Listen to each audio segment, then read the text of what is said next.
사도행전 24장 5절에서 9절 말씀이며 신약 430페이지입니다. 우리가 보니 이 사람은 전염병 같은 자라. 천하에 흩어진 유대인을 다 소유하게 하는 자요, 나사렛 이단의 우두머리라.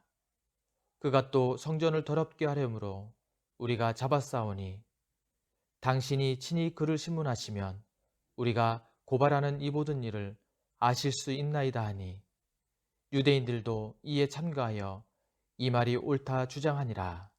아멘. 코로나 바이러스란 뜻은 왕관 모양의 바이러스, 왕관 모양을 하고 있는 독을 가진 바이러스란 뜻이죠.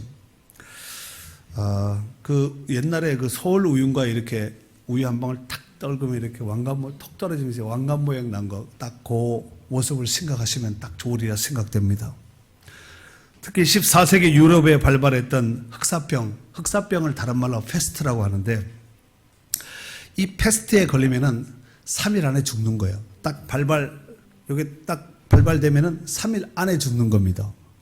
당시 유럽의 인구의 약 3분의 1 가량이 죽었다는 거예요.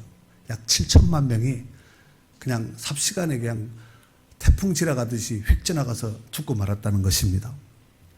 성경적으로 전염병이라는 말은 처음 어디에 등장하냐면은 출애굽기에 등장을 합니다. 모세와 아론이 하나님의 명을 받고 애굽의 바로 왕 앞에 서죠. 바로 앞에 갑니다. 내 백성 내놔라. 우리가 3일길 광야를 가서 하나님 앞에 절기 제사를 드리려고 한다. 그랬더니 바로가 그러죠. 택도 없는 소리 하지 마라. 그랬더니 곁에 있는 신하가 이런 말을 합니다. 출애굽기 5장 3절에 보면은 그들이 이르되 히브리인의 하나님이 우리에게 나타나셨은즉 우리가 광야로 살 길쯤 가서 우리 하나님 여호와께 제사를 드리려 하오니 가도록 허락하소서.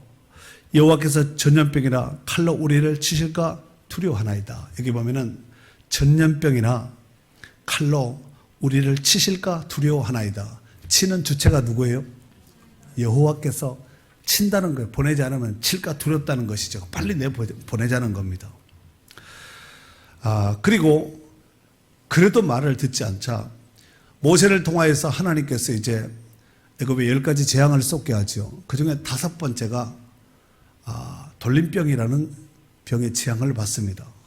이를테면 출애굽기 9장 3절에 보면은 여호와의 손이 들어있는 내 가축 곧 말과 나귀와 낙타와 소와 양에게 더하리니 심한 돌림병이 있을 것이며, 돌림병 이게 이제 전염병이죠. 6절에 보면은 이튿날 여호와께서 이 일을 행하시니 애굽의 모든 가축은 죽었으나 이스라엘의 가축은 하나도 죽지 아니한지라. 이게 은혜예요. 똑같은 땅에 애굽 땅에 애굽 사람도 있고 히브리 사람도 이스라엘 사람도 같이 섞여 있는 거죠. 지금 섞여 사는 거죠. 이렇게 금고 놓고 너는 이쪽 우리는 이쪽이 아니라 섞여서 사는 겁니다. 짐승들도 막 섞여 있죠. 그런데 하나님이 애국과 히브리 사람들의 사람이든 짐승이든 정확하게 구별해서 죽이고 살리고 하는 이런 모습을 보게 됩니다. 우리가 세상 가운데 지금 똑같아서 세상 사람들하고 믿는 사람하고 믿지 않는 막 섞여 사는 것 같지만 하나님은 자기 백성을 정확히 아신다니까요. 여러분 자녀 키우는 분들 애들 운동장에 막 섞어 놓으면은 멀리서 보면은 그애 같지만 가까이 가면 그 부모가 구별하지 못할 부모가 세상에 어디 있겠습니까? 또 성경 역사적으로 또 좀 관찰해서 보면은 다윗 인생 말년에 하나님이 허락지 않은 인구 조사를 합니다. 자기를 한번 과시하려고 폼 한번 잡으려고 하다가 하나님께서 마음이 불편하게 여기지요. 그래서 갓 선지자를 보냅니다. 갓 선지자는 하나님의 선지자예요. 갓 선지자니까. 그런데 이 갓 선지자를 보내어서 셋 중에 하나를 네가 선택을 해라. 다윗에게 보내지요. 역대상 21장 12절서 14절에 보면은 혹 3년 기근이든지 혹 내가 석 달을 적군에 패하여 적군의 칼에 쫓길 일이든지 혹 여호와의 칼 곧 전염병이 사흘 동안에 이 땅에 유행하며 여호와의 천사가 이스라엘 온 지경에 멸할 일이든지 라고 하셨나니. 그러니까 3년 기근을 당할래, 석 달 적군에 패할래, 그 다음에 사흘 동안 전염병으로 죽을래, 이 셋 중에 하나를 선택하라고 갓 선지자가 다윗에게 말했지요. 그랬더니 다윗이 이런 말을 합니다. 내가 공경에 빠졌도다. 여호와께서 긍휼이 심히 크시니 내가 그의 손에 빠지고 사람의 손에 빠지지 아니하기를 원하나이다. 그랬더니 14절에 보면은 이에 여호와께서 이스라엘 백성의 전염병을 내리심에 이스라엘 백성 중에서 죽은 자가 7만 명이라 그랬어요. 그러니까 다윗 한 사람 때문에 이유도 없이 그냥 죽은 사람이 전염병으로 순식간에 7만 명이나 되는 사람이 죽어버린 거죠. 또 성경의 역사적으로 보면은 솔로몬이 하나님 앞에 성전을 지어서 봉헌식을 합니다.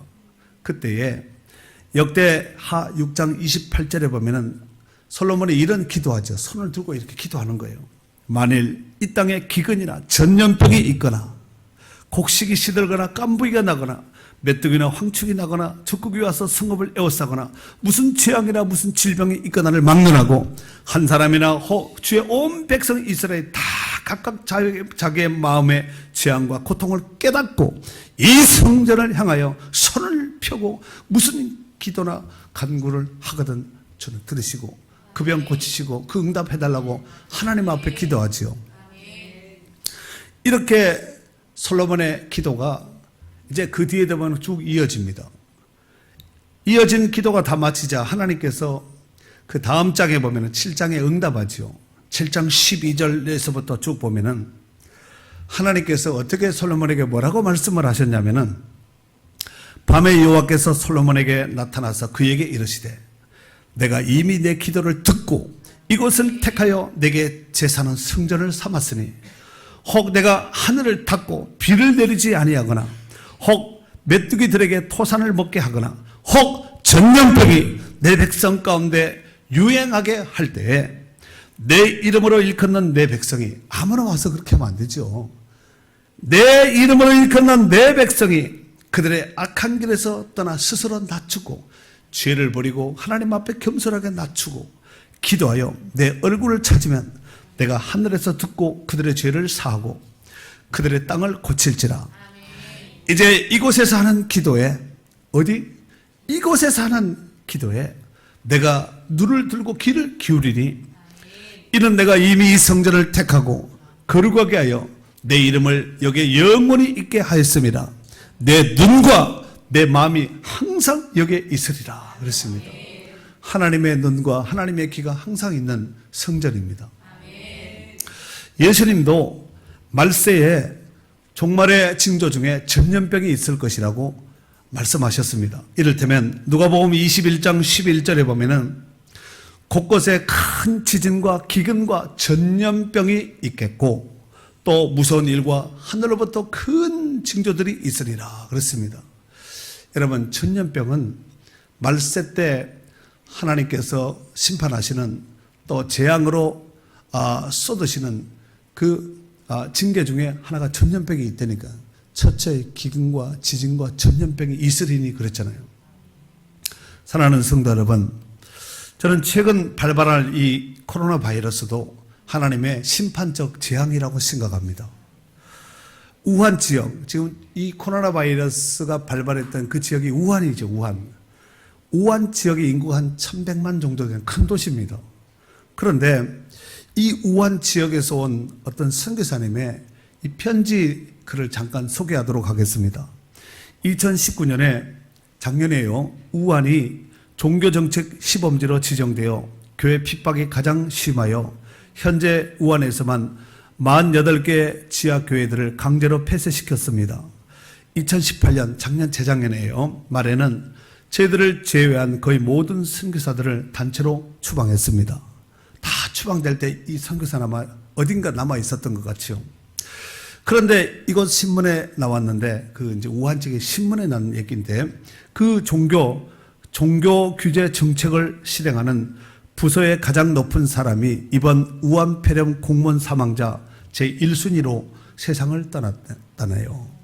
왜 하필이면 우한이 이번 역병의 진원지가 되었는지, 그리고 총력을 다하여 대처하는데도 전국으로 신속히 번져가 국가가 크나큰 손해를 불러오게 했는지 짐작을 할 수 있을 것도 같습니다. 그 외에는 이제 생각을 했습니다. 이 중국 우한 지역은 지금 거의 전쟁 폐허 같은 이런 상태입니다. 전쟁 폭탄을 맞아서 폐허가 아니라 건물은 그대로 있습니다. 사람이 없는 거죠. 자, 오늘 본문에 보면은 대제사장 아나니아가 장로들과 한 변사와 함께 이제 총독 벨릭스 앞에 와서 소송 가운데 변호하는 장면을 소개하고 있습니다. 변사는 변호사라고 하는데, 오늘날 당시 재판이 로마식 재판이었기 때문에 당시에 또 언어가 전 세계 로마의 석국 안에 있는 나라들이 얼마나 많았습니까? 그렇기 때문에 재판하는 재판장이 각 나라 각 족속의 말을 다 알 수 없잖아요. 그래서 이제 중간 변론사, 변호, 그 다음에 변호사 같은 이런 중간 역할을, 조인트 역할을 해주는 사람을 세워서 이제 재판을 하게 되는 겁니다. 이 변호사란 말은, 레토로스라는 단어를 쓰는데, 공격적인 연설자, 운병가, 이런 뜻을 가지고 있는데, 이 더둘로라는 사람은 쉽게 말해서, 헬라파 유대인입니다. 그러니까 유대인의 법을, 성경의 법을 잘 아는 사람이에요. 헬라파 유대니까 이방에 나가 있는 유대인, 이방 땅에 나가 있는 유대인. 그러니까 이 사람은 성경도 잘 알고 또 법도 잘 아는 법통가입니다. 쉽게 말하면 오늘날 말하면 법통가라고 볼 수 있습니다. 그래서 이 대제사장 아나니아가 이런 더둘로라는 이 변호사와 함께 또 유대인들과 장로들과 함께 이제 총독인 벨릭스 앞에서 지금 사도 바울을 신문하고 있는 입장이죠. 사실 여기서 오늘 본문에 나는 원고는 아나니아입니다. 대제사장 아나니아.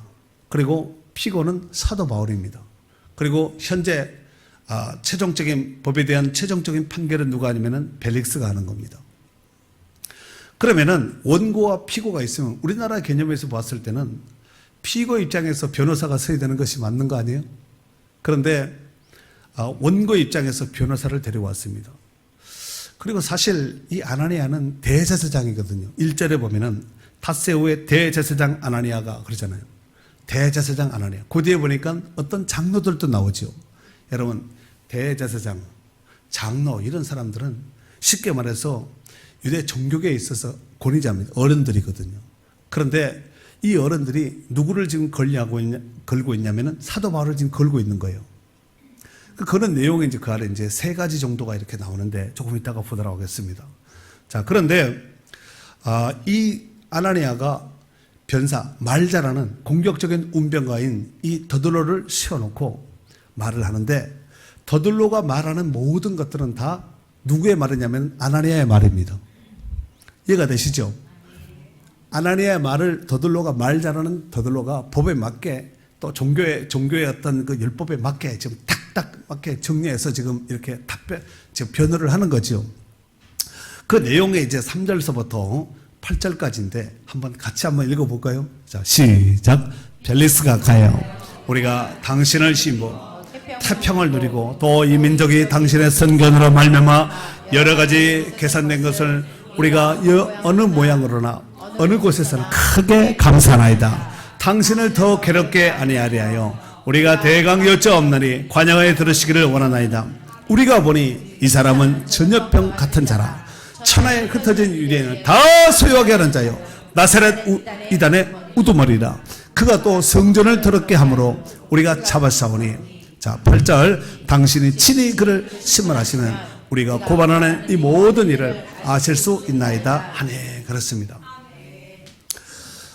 혹시 법 재판하는 그 법정에 혹시 가보신 분이 있는지 모르겠습니다만은 저는 가봤습니다. 이제 검사가 이제 원고 편에서 찔러대는 거죠. 그러면 이제 피고 입장에서는 변호사가 커버하는 거죠. 그 이제 서로가 막 이제 창과 방패가 되어서 옥신각신한 거 하는 것을 판사가 이제 이 법전에 의해서 최종 판결을 하는 거죠. 그런데 오늘 여기 더들로가 여기 3절에 보면은 벨릭스에게 뭐라 그러냐면은 벨릭스가 아까요. 우리가 당신을 힘입어 태평을 누리고 당신의 은혜로 인해서 태평을 누리고 또 이 민족이 당신의 선견으로 말미암아 여러 가지로 개선된 것을 우리가 여러 모양으로나 어느 곳에서 어떻게 감사한다고요? 크게 감사하나이다 그랬습니다. 지금 이 더들로의 말은 누구의 말이라고요? 아나니아 대제사장의 말입니다. 그러면은 지금 대제사장이 지금 이 말을 했다는 얘기죠. 우리가 당신을 힘입어 태평을 누리고 이렇게 감사하는 생활을 하고 있습니다. 이게 과연 대제사장 벨릭스가 로마의 관직 앞에서 할 말인가? 여러분, 그래도 종교계의 최고의 권위자고 어른이면은 우리가 하나님 은혜로 지금까지 살았습니다. 이렇게 말해야 되지 않겠어요? 그리고 이 대제사장이나 장로들이 법정에 선 이 자체도 문제입니다. 이들이 문제가 있으면 어디 가야 되겠어요? 성전에 가서 기도하고 하나님 앞에 묻고 그래야 되지 않겠습니까? 여러분은 문제가 생기면 어디로 가나요? 법정으로 가나요? 이거 빨리 걸어야지 하고 소송하고 변호사가 날까 법무사가 날까 누가 날까 얼마를 줄까 그거 따지기 전에 하나님 앞에 물어야 되겠지. 그걸 잘했던 사람이 누구냐면은 다윗이 잘했어요. 그러니까 하나님이 다윗이 항상 이뻐한 거야. 가끔씩 엉뚱한 데 대해서 뒤통수 한 대 맞은 적도 있지만. 자, 변호사 더들로는 벨릭스 총독으로 인해서 태평을 누리고 있다고 고백을 하고 있지요. 그런데 요 1세기 당시 그러니까 예수님이 활동하고 있던 사도 바울이 활동하고 있던 이 시대에 유대 역사가 중에서 아주 유명한 역사가가 있습니다. 누구냐면은 요세푸스라는 사람입니다. 이 요세푸스가 쓴 역사책에 보면은 벨릭스는 아주 나쁜 총독입니다. 또 유대인들을 잔악하게 다룬 총독입니다. 그래서 로마의 역사가인 타키투라는 이런 역사가가 있었는데 이 사람조차도 이 벨릭스에 대해서 좋지 않은 평을 해놓았습니다. 하지만 더들로는 아부하면서 그렇지요. 당신의 은혜로 우리가 이렇게 삽니다 하고 지금 말하고 있는 것입니다. 그래서 벨릭스의 마음을 사서 결국은 바울을 코나라 몰고 죽이려는 속셈입니다. 바울을 전염병에 걸린 사람 같아 그러죠. 전염병자라는 병원균과 같은 그렇게 무서운 사람입니다 하고 여기 지금 5절에 말하고 있잖아요. 그리고 그 뒤에는 이단의 괴수라고 그러죠. 우두머리라고 말을 합니다. 그리고 그 아래는 성전을 더럽힌 자라는 거예요. 여러분, 로마인들에게 있어서 성전 더럽히는 거 별로 신경 안 씁니다. 근데 유대인들은 아주 민감해집니다. 성전을 더럽혔다. 이것은 유대가 지금 이 어떤 사법권이 없어서 그렇지 만약에 로마의 지배 안 받으면 그 돌로 쳐서 죽여도 관계없습니다. 그리고 지금 우리가 읽은 성경 가운데 6절 하반절과 8절 그 사이에 7절이 없지요. 없음 이래 되어 있죠. 이제 없는 게 아니라 번역을 안 하는 것입니다. 그러니까 개역 개정판에서는 번역을 안 하는 것이죠. 그러면은 다른 사본이나 많은 번역본들을 근거해서 6절과 8절 사이에 있는 즉 6절 하반절과 7절에 나와 있는 부분을 참고해서 다른 번역본들을 이제 참고해서 있는 내용을 말씀을 드리면은 이렇습니다. 그래서 우리는 율법대로 재판하려고 했지만 천부장 루시아가 와서 그를 우리 손에서 강제로 빼앗아 갔습니다. 그래서 그를 고소하는 사람에게 가깝게 가라고 명령했습니다. 그래서 우리가 여기에 온 것입니다. 이 내용이 삽입부가 빠져버린 거예요. 개역 성경에는 빠진 거예요. 다른 번역에는 있는 것입니다. 이런 내용이 추가되어 있다는 것을 알 수가 있는데 지금 이 더들로가 사도 바울을 고발한 것은 총 5절입니다. 그러니까 3, 4, 5, 6, 7 띄고 8이니까 5절이거든요. 이 5절 안에 바울을 죽이려고 하는 내용들이 몇 번이나 언급되어 있습니다. 그 중에서 5절, 우리가 보니 이 사람은 뭐라고요? 전염병 같은 자라. 오늘날로 보면은 코로나 바이러스 같은 사람이라는 거에 사도 바울을 걸어서 뿐만 아니라 그 뒤에 보니까 나사렛 이단의 우두머리라고 이렇게 칭하고 있습니다. 여기서 전염병이라면 이 전염병은 레이몬이라는 단어를 쓰는데 일종의 장티푸스, 그 다음에 콜레라 같은 것도 이제 여기에 다 해당되는 것이죠. 그래서 사도 바울에게 이같이 더들로가, 즉 아나니아가 표현한 것은 사도 바울을 통하여서 전하여진 복음이 그만큼 강력했다는 거예요. 바울을 만나면 다 전염되는 거예요. 여러분, 전염병자를 만나면 어떻게 될까요? 전염이 되는 거예요. 그래서 전염 안 받으려고 마스크 쓰고 막 방독면 뒤집어 쓰고 이렇게 하는 것이 아니겠습니까? 또한 그가 전한 복음으로 인하여서 사람이 변화되기 때문에 그렇습니다. 그러므로 전하는 자가 제대로만 복음을 전하면 반드시 변화되게 있습니다. 자, 복음이 이와 같이 강력한 능력이 있다는 거예요. 이 강력한 능력이 되는 복음을 여러분 믿습니까? 복음이 들어가면 사람이 변화되고, 어떤 사람이라 할지라도 복음이 들어가면 인생도 변화되고 삶도 변화되고 어떤 병도 고칠 수 있는 것이 복음의 능력인 줄로 믿습니다. 또한 심지어 복음은 죽은 자도 살리는 것이 복음이에요. 죄인도 변화시키는 것이 복음입니다. 지옥 갈 영혼도 천국 갈 영혼으로 바꾸는 것이 바로 복음의 능력입니다. 고린도전서 1장 18절에 보면은 십자가의 도가 복음 아니에요? 십자가의 도가 멸망하는 자들에게 미련한 것이요 구원을 받은 우리에게는 하나님의 능력이 됨이라 그랬습니다. 십자가의 도, 이 복음은 믿고 구원받는 사람들에게 천국뿐만 아니라 누리는, 예수 그리스도의 누리는 풍성함을, 약속된 복을 다 누리는, 이것이 바로 복음 안에 감춰져 있다는 것입니다. 전염병에 걸린 사람은 정말 무섭습니다. 그래서 조심해야 되죠. 여러분, 우한폐렴이 다 무서워. 나가보세요. 우리야 지금 이러고 있지만 나가보면 심각하다. 공항에 가보면 심각해요. 왜 그럴까요? 전염성이 그만큼 강력하기 때문에 두려워하고 겁내하는 것이 아니겠습니까? 그런데 저는 이 말씀을 준비하면서 이런 생각을 한번 해봤습니다. 이게 우한폐렴이에요. 폐렴자예요. 이 사람 만나면 어떻게 될까요? 전이가 되겠죠. 그러니까 이 전이 안 되려고 마스크 쓰고 방진복 입고 뭐 조치하고 막 이래 하지 않아요? 그잖아요. 그럼 여기 이제 죄인이 한 사람이 있어요. 죄인이 한 사람이 있어요. 여러분 옆에 있는 사람 다 죄인이거든. 죄인이 무서워요? 코로나 바이러스가 무서워요? 코로나 바이러스 걸리면 100% 다 죽는 건 아니에요. 죽는 사람만 죽는 거예요. 그러나 죄인은 죄 삭슨 100%, 치사율 100%입니다. 그럼 죄인이 무서워요? 코로나 바이러스가 더 무서워요? 그럼 빨리 떨어져야 돼요. 이렇게 같이 있으면 안 돼. 큰일 날 사람들이에요. 죄도 전염성이 강합니다. 죄가 잉태한 즉 사망을 난다 그러잖아요. 그 옆에 있는 사람은 더 코로나보다 더 심각한데 우리는 딱 있거든요. 하나님 은혜로. 여러분, 사도 바울을 만나는 사람마다 전이가 되는 거야. 복음으로. 그래서 전염병자라 그러잖아요. 이를 통하여서 우리가 깨닫는 것은 사도 바울은 확실하게 예수님의 DNA를 가진 사람이라는 것을 알 수가 있습니다. 제자는 스승의 DNA를 그대로 물려받는 사람이 제자예요. 자식도 마찬가지 아니에요?